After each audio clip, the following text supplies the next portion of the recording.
Uma vitória de virada 2-1 contra o Sport. Eu acho que a gente começa controlando bem as ações, assim, criando boas oportunidades. Em determinado momento, eles conseguiram o gol, assim, né, numa jogada individual, né, uma bela jogada, assim, individual. E a gente no vestiário nós falamos, né, tá difícil, não é fácil. Nós tivemos, e não é justificativa, mas nós tivemos uma grande guerra na quinta-feira aqui, um jogo pela Copa do Brasil. A equipe do Sport, o último jogo deles foi no sábado. Então a gente sabia que era um desafio realmente manter a intensidade, manter a concentração, né? Numa situação bem diferente, que é jogar sem torcida, né? Porque nesses momentos com o torcedor, cara, você ganha uma energia a mais, assim. Mas nós conversamos e foi muito claro, assim, uma equipe que quer conquistar títulos, uma equipe que quer fazer boas campanhas nos principais campeonatos do Brasil, ali é uma equipe que precisa virar resultado dentro de casa, né? Hoje há estudos aí que quem faz o primeiro gol dificilmente perde o jogo. Então a gente, né, focou em contrariar isso. Vamos virar o jogo. Vamos virar o jogo e acho que a gente jogou para isso.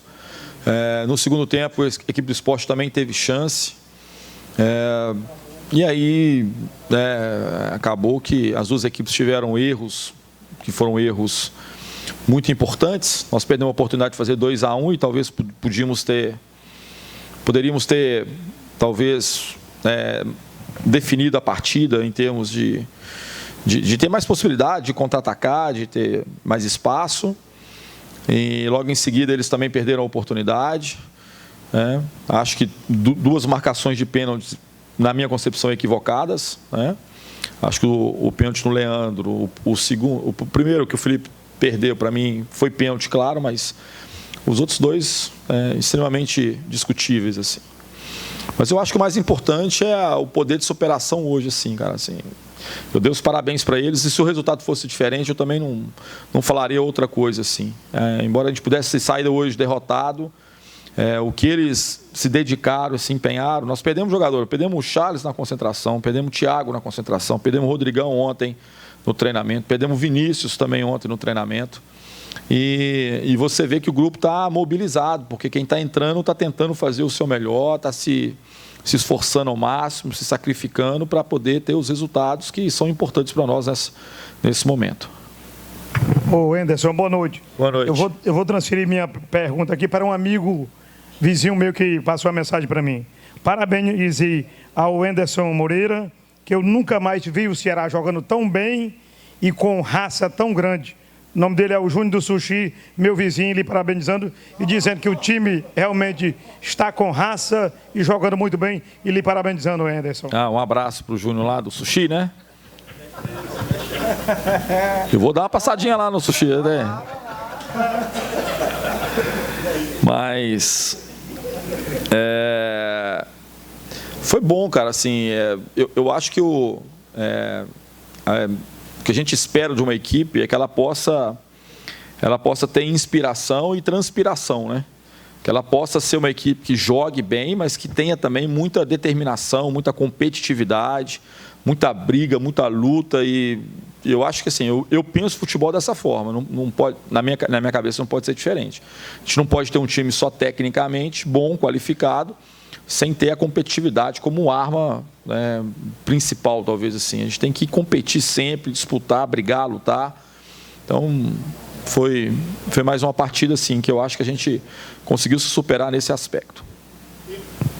Anderson, aproveitando aqui o ensejo, parabenizar pela vitória, e dizer que o Luiz da La Bella Pizza tá te mandando também um abraço, dizendo que você está colocando e encorpando aí o Ceará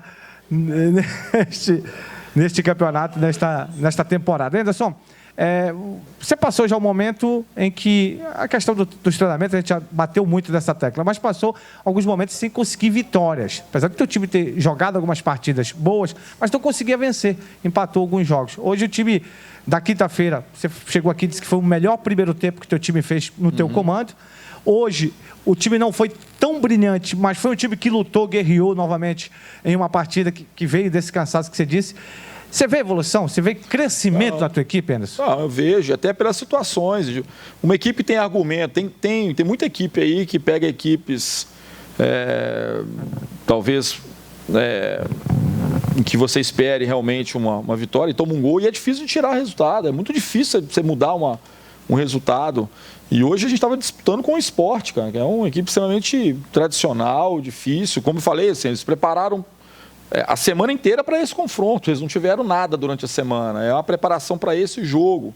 Aí a gente perde o apoio do torcedor ontem, assim, a gente começa assim, a perder peças, perdeu a nossa mola mestre, que é a torcida. Então, assim, você tem dificuldades, mas tirando a competitividade, a disposição, a raça, a vontade, a gente também teve argumento técnico para poder jogar hoje, porque a equipe do Sport se fechou em determinado momento e a gente, mesmo assim, a gente conseguiu criar situações, ora com jogadas individuais, ora com posicionamento, movimentação, ataque de profundidade. Então a gente consegue evoluir um pouco de cada vez, mas eu acho que hoje a evolução foi muito mais no aspecto da cabeça, assim, de estar concentrado e enfrentar uma dificuldade enorme, que é estar perdendo em casa, e poder jogar para vencer o segundo tempo, e isso foi muito importante. Ederson, boa noite. Boa noite. Ederson, a questão da cobrança de pênalti no primeiro, né? O Bachola acabou perdendo, e é um jogador que já ajudou bastante, e a gente sabe da qualidade técnica que tem o Bachola, né? E ele acaba perdendo aquele pênalti. Aí o Ricardinho vai, ele já não está o Bachola, vai o Ricardinho e cobra. Nessas ocasiões, você já tem assim uma lista de quem é o primeiro cobrador? Eu não tenho lista de primeiro, nem segundo, nem terceiro. Nunca fiz isso na minha vida. Por que eu não faço isso? Porque às vezes o cara não está bem, ele não quer bater. Eu tenho 3 opções. Então, quem tiver melhor ali, pega a bola e vai bater. Olha, eu já vi o Felipe bater vários pênaltis. Acho que foi a primeira vez que eu vi ele perder um pênalti. O Felipe bate muito bem. Se fosse o contrário, a gente ia falar a mesma coisa. Pô, o Ricardinho foi lá, perdeu, o Bachola bateu o segundo, foi e fez o gol. Gente, pênalti são escolhas. O Felipe não bateu diferentemente do que ele bate, né? Ele sustenta um pouquinho, espera. Ele foi infeliz, talvez na batida da bola, por ter virado o pé, tá? Mas são jogadores que têm maturidade para poder bater o pênalti e assumir essa responsabilidade. Então, nós temos sempre 3 batedores que são definidos. Agora, não tem ordem. Ali é quem tiver melhor, né, e tiver confiante para poder pegar e bater. Porque, muitas vezes, o seu principal batedor está num dia ruim. E ele acaba não querendo muito bater, mas como ele está primeiro, aí fica aquela coisa assim, mas ele não quis bater. Não, não tem isso. Nós temos 3 já definidos em toda a preleção. Independente de situação, qualquer um dos 3 tem a capacidade e condição de bater em cima daquilo que eles produzem e o que eles fazem nos treinamentos, que a gente está sempre repetindo. Anderson aqui, boa noite. Boa noite. Hoje o jogo já foi sem torcida, né? A CBF já definiu que competição é CBF, então a Copa do Brasil, né, que ele jogaria quarta-feira, ficam suspensas por enquanto. A reboque diz, claro, a Copa do Nordeste deve tomar a sua decisão. Não entendi porque a CBF não tomou, né? É uma competição CBF, mas deve ser tomada a decisão, e os campeonatos estaduais também. Existem 2 vertentes, pelo que o Robinson falou agora na saída e algumas outras pessoas estão dizendo. A número 1 é parar tudo, paralisar e aguardar o momento do que o contágio não esteja tão forte, ou que já se entenda um pouco mais do contágio da doença, para que as competições voltem. E a número 2 seria jogar como hoje, de portões fechados, né?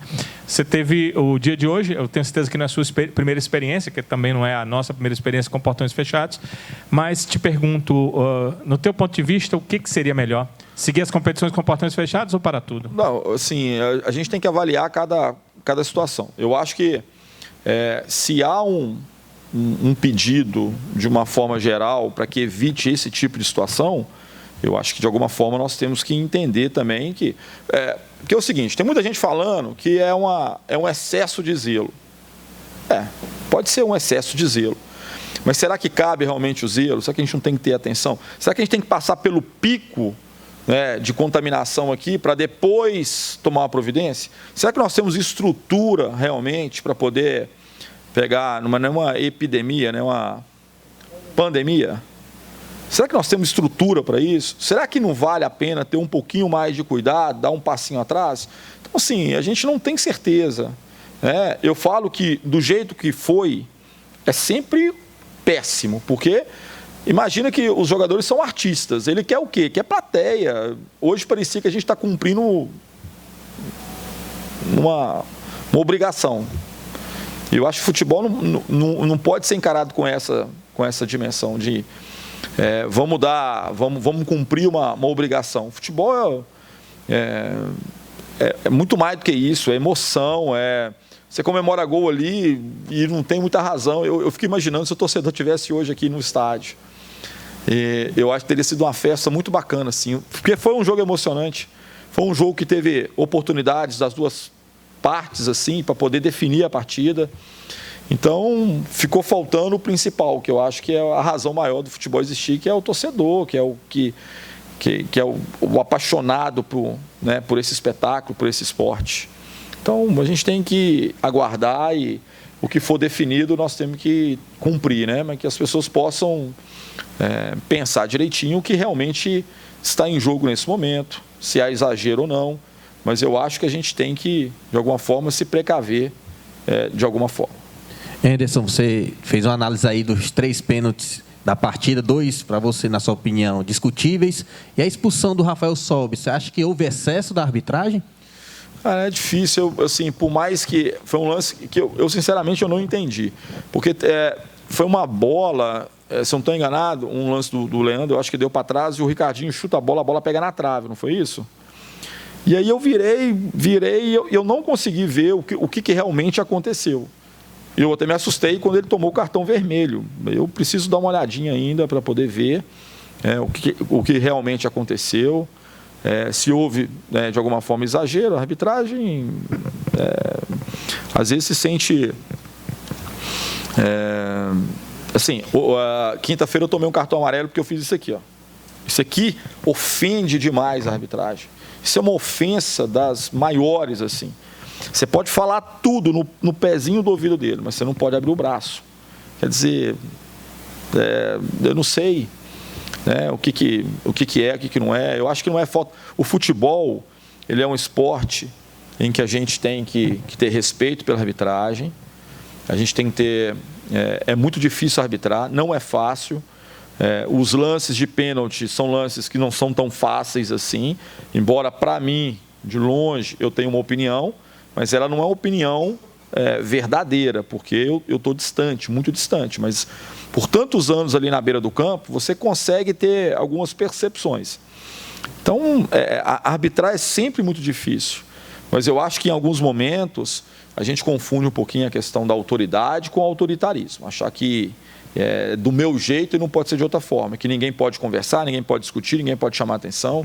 E o futebol, ele não é aquela coisa que a gente tem início de jogo, na hora que começa o jogo, a forma de falar é uma forma muito mais enérgica.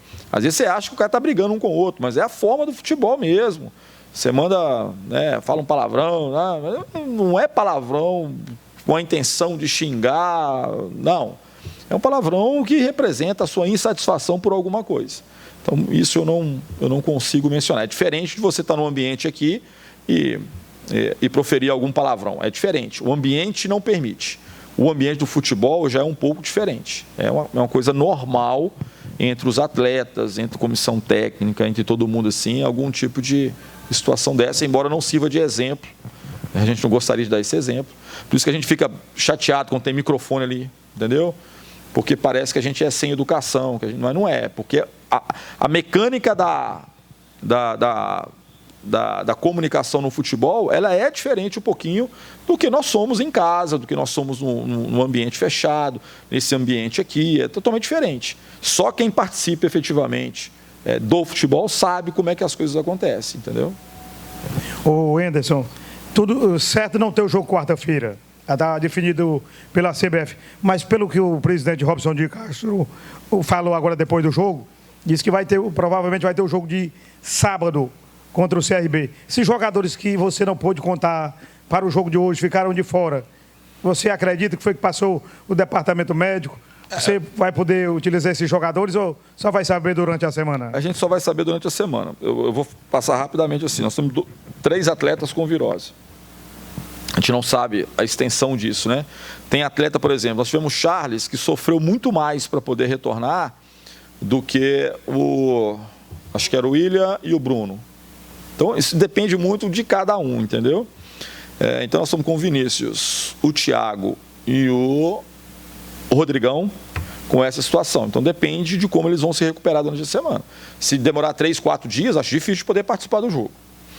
A outra situação é a situação do Charles, que é uma situação que eu acho que, como ele já tinha algum tempo que ele não fazia 90 minutos e acabou criando assim um campo muito pesado, então ele não se sentiu tão bem assim. Embora ele quisesse muito participar, alguns exames que foram feitos assim, em termos de recuperação, demonstrou que ele não tinha recuperado completamente. Então é claro que a gente não quer perder um jogador por 2 meses com uma lesão. Então a gente deu uma recuada, mas acredito que ele vai se recuperar para poder, se tiver o jogo sábado, ele está à disposição. Beleza, pessoal? Eu quero saber da pizzaria, depois do sushi, como é que é, tá? Fica tranquilo, vai dar certo.